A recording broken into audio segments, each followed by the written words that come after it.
Hello friends, आप Mukesh Goyal. I hope कि आप सारे बहुत अच्छे हैं। और फ्रेंड्स, कुछ बात करने से पहले आपको एक इन्फॉर्मेशन दे देता हूं कि यूजीसी नेट का जो पेपर 1 है, जो कंपलसरी पेपर है, उसके रजिस्ट्रेशन ओपन है। अगर आप विलिंग हैं तो रजिस्ट्रेशन करवा सकते हैं। और पेपर 2 किसी का अगर इन्वायरमेंटल साइंस है, कोड नंबर 89, तो उसके भी रजिस्ट्रेशन ओपन है। अगर आप विलिंग हैं तो रजिस्ट्रेशन करवा सकते हैं। आज हम बात कर रहे हैं आपका यूजीसी नेट का जो पेपर 1 है, उसमें एक यूनिट है और उस यूनिट का नाम है रिसर्च एप्टीट्यूड। ठीक है ना? क्या नाम है? Research aptitude. अब मैं आपको इस यूनिट को थोड़ा डिस्क्राइब करके दिखाना चाह रहा हूं कि हर यूनिट को कैसे हम डिस्क्राइब करते हैं और हर यूनिट में हमें पढ़ना क्या होता है।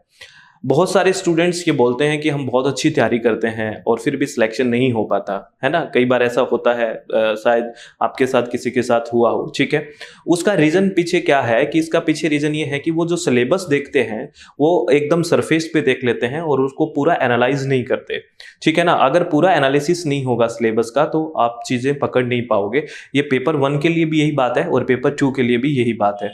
कोई भी यूनिट आप पेपर 1 में ले लो, जैसे टीचिंग एप्टीट्यूड ले लो, रिसर्च एप्टीट्यूड ले लो, कम्युनिकेशन ले लो, हायर एजुकेशन ले लो, पीपल डेवलपमेंट एनवायरनमेंट ले लो, किसी भी तरह की लॉजिकल रीजनिंग ले लो, ठीक है ना, मैथमेटिकल रीजनिंग ले लो, ये कोई भी आप लो।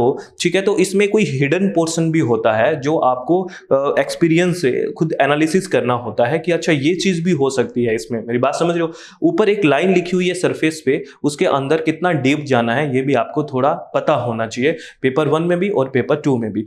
तो मैं आज बात कर रहा हूं रिसर्च एप्टीट्यूड के बारे में। ठीक है, कि इसका सिलेबस कैसे है और हमें कैसे करना चाहिए। ठीक है, इस यूनिट की बात कर रहा हूं। तो अगर बात करते हैं रिसर्च, इसमें हमें मीनिंग पता होना चाहिए कि वास्तव में रिसर्च होती क्या है। ठीक है, तो इसका मीनिंग जानने, अब क्या है, एक छोटा सा शब्द लगता है कि मीनिंग जानना है, लेकिन बहुत सी इस पे चीज होता है क्योंकि इस मीनिंग पे सारी की सारी यूनिट है वो क्या है, टोटली डिपेंड है। मेरी बात समझ रहे हो? बहुत सारे शब्द होते हैं, जैसे डिस्कवरी होता है, इन्वेंशन होता है, इनोवेशन होता है, रिसर्च होता है, सर्च होता है। इन सब में आपको देखना होता है कि वास्तव में रिसर्च क्या चीज होती है। मेरी बात समझ रहे हो ना? वहां पे फोकस करोगे और वहां उसको अच्छे से समझोगे, तब सारी बातें आपको समझ में आएगी। ठीक है, और इसी के अंदर एक positivism and post positivistic approach है किसी भी रिसर्च में। ये बात इतनी लिख के छोड़ दी है। ठीक है, अब इस बात को आपको गहराई से समझना पड़ेगा कि पॉजिटिविज्म होता क्या है, पोस्ट पॉजिटिविस्टिक अप्रोच होती क्या है, कौन सी अप्रोच इसमें क्वालिटेटिव है यानी कि मात्रात्मक है, कौन सी गुणात्मक है, कौन सी रिसर्च इसमें क्वांटिटेटिव है यानी कि मात्रात्मक है, क्वालिटेटिव क्वांटिटेटिव होता क्या है, सब्जेक्टिव क्या हो, सब्जेक्टिविटी इसमें किस में है, ऑब्जेक्टिविटी इसमें कौन सी है, किस में हाइपोथेसिस टेस्टिंग किस में होती है, हाइपोथेसिस, ये सारी की सारी चीजें आपको बैकग्राउंड में म्यूजिक की तरह बजना चाहिए कि जब पॉजिटिविज्म एंड पोस्ट पॉजिटिविज्म की बात होती है तो ओंटोलॉजी भी पढ़नी होती है, एपिस्टिमोलॉजी भी इसमें ही पढ़ने, हमें जानना होता है कि होता क्या है। मेरी बात समझ रहे हो? ये सारी चीजें आपकी पकड़ में होगी ना, तब ये टॉपिक क्लियर होगा। हम सरफेस पे करते क्या है, जो गलती positivism and post positivistic approach दिख गया, चलो दिख गया और बात हो गई, ऐसे नहीं होता है। मेरी बात समझ रहे हो? पूरा गहराई तक हमें जाना आना चाहिए। समझ रहे हो? ठीक है, अब ये मेथड्स ऑफ रिसर्च है, इसमें एक्सपेरिमेंटल, डिस्क्रिप्टिव, हिस्टोरिकल, क्वालिटेटिव और क्वांटिटेटिव मेथड्स लिख दिए। इतने लिखे आप, मेरे हिसाब से ये सिलेबस आपको बहुत कम लगता है लेकिन बहुत ज्यादा है। इसी के अंदर क्वालिटेटिव और क्वांटिटेटिव में ही बहुत सारे रिसर्च के हमें टाइप्स पढ़ने होते हैं। जैसे इथिनोग्राफिक रिसर्च क्या होती है, जिसे निर्जातीय रिसर्च शोध बोला जाता है, नैरेटिव रिसर्च क्या होती है, कथात्मक रिसर्च क्या होती है, एक्स पोस्ट फैक्टो रिसर्च क्या होती है, फंडामेंटल रिसर्च, अब बेसिक रिसर्च या प्योर रिसर्च क्या होती है, अप्लाइड रिसर्च क्या होती है, या और एक्शन रिसर्च क्या है, साइक्लिक रिसर्च किसको बोला जाता है, ये सारी की सारी क्वासी एक्सपेरिमेंट, जैसे एक्सपेरिमेंटल लिख दिया तो इसके बाद हमें ये भी जानना है क्वासी एक्सपेरिमेंटल रिसर्च होती क्या है। अब बात समझ रहे हो? प्राइमरी रिसर्च क्या होती है, सेकेंडरी रिसर्च क्या होती है, लॉन्गिट्यूडिनल रिसर्च होती क्या है, क्रॉस सेक्शनल रिसर्च क्या होती है, कैजुअल रिसर्च क्या है, ये सारी चीजें आपको पढ़नी होनी चाहिए। ठीक है ना? ये नहीं है कि 2-4 शब्द देखे और आपने कर लिया, ऐसा नहीं होता। हिस्टोरिकल रिसर्च के बारे में बहुत सा डिटेल में पढ़ना होता है, इसके क्रिटिसिज्म के बारे में भी पढ़ना होता है।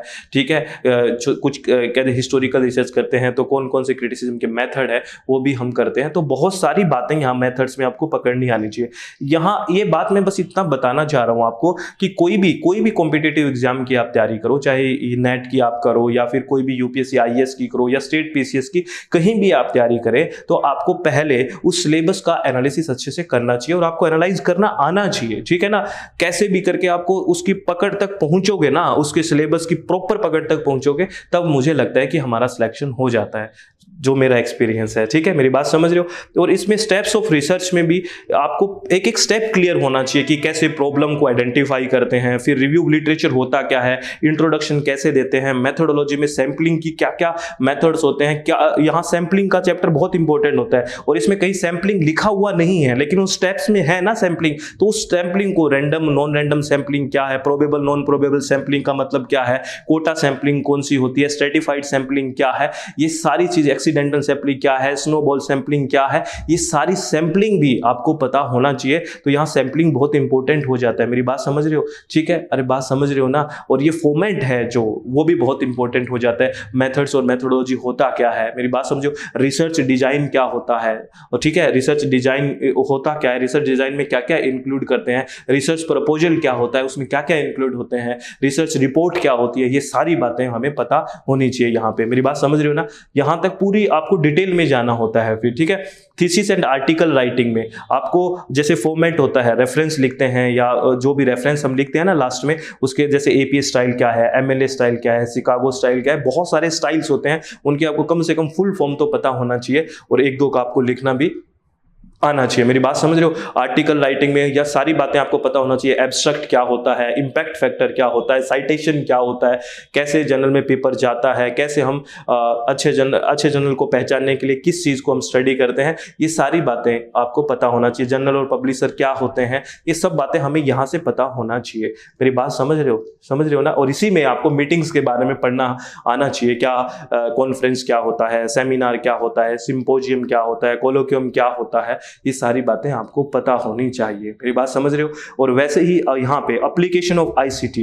कि आईसीटी यानी कि इंफॉर्मेशन एंड कम्युनिकेशन टेक्नोलॉजी का रिसर्च में कैसे अप्लाई करते हैं, कौन से स्टेप्स में अप्लाई होता है, कौन से स्टेप्स में अप्लाई नहीं होता, बड़ा टेक्निकल सा क्वेश्चन बनता है। और यहाँ पे हमें थोड़ा सा दूर मतलब अच्छे से समझना होता है कि यहीं पे आपको प्लेगरिज्म पढ़ना होता है कि प्लेगरिज्म क्या चीज होती है, जिसको हिंदी में साहित्य चोरी बोलते हैं। प्लेगरिज्म को चेक करने के लिए किस तरह के सॉफ्टवेयर यूज हो रहे हैं, ये आपको सारा, क्योंकि आईसीटी हो गया ना, तो सॉफ्टवेयर के बारे में, रेफरेंसिंग के लिए कौन से जो सॉफ्टवेयर यूज होते हैं, स्टैट के लिए कौन से सॉफ्टवेयर यूज होते हैं, ये सारी बातें हमें पढ़ना चाहिए। ठीक है ना, मेरी बात समझ रहे हो। और रिसर्च एथिक्स, ये भी बहुत इंपॉर्टेंट है कि शोध में नैतिकता, क्योंकि एक तरह से आप रिसर्च करते हो तो सोशल काम है आपका, ऐसे नहीं है कि आपने एथिकल वैल्यू को गिरा दिया। एथिक्स होना चाहिए डाटा कलेक्शन में, एनालिसिस में, रिपोर्टिंग के टाइम, या फिर आपका मिसकंडक्ट नहीं होना चाहिए, फैब्रिकेशन नहीं होना चाहिए, फाल्सिफिकेशन नहीं होना चाहिए, प्लेगरिज्म नहीं होना चाहिए। इन शब्दों को आपको पकड़ के रखना है। मेरी बात समझ रहे हो ना। तो इसका कारण क्या है कि मैं ये इस वीडियो में आपको सिर्फ एक बात बताना चाहता हूं फ्रेंड्स, कि जब हमारा सिलेक्शन नहीं होता उसके पीछे वास्तव में रीजन जो एक मुझे और समझ आया है,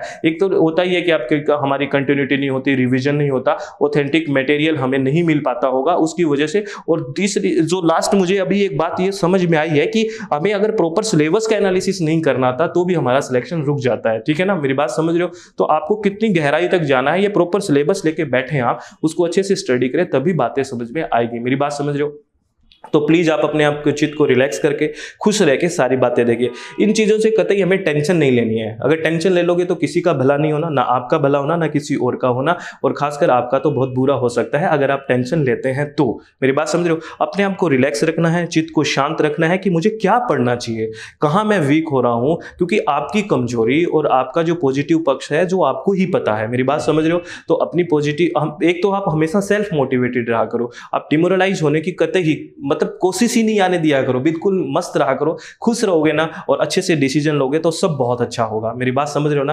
देखो, जो खुशी से काम करता है उसके काम भी बहुत अच्छे हैं, चित्त को रिलैक्स रखता है, शांति रखता है मन में, तो सब बहुत अच्छा होता है। तो आप बिना टेंशन के काम करने की कोशिश करें, सब बहुत अच्छा होगा। इस यूनिट्स को मुझे आपको बताने का बस ये मकसद था कि आप हर चीज को ऐसे प्लीज एनालिसिस करने की कोशिश करें और आप खुश रहें। All the very best. Thank you. Thanks a lot friends.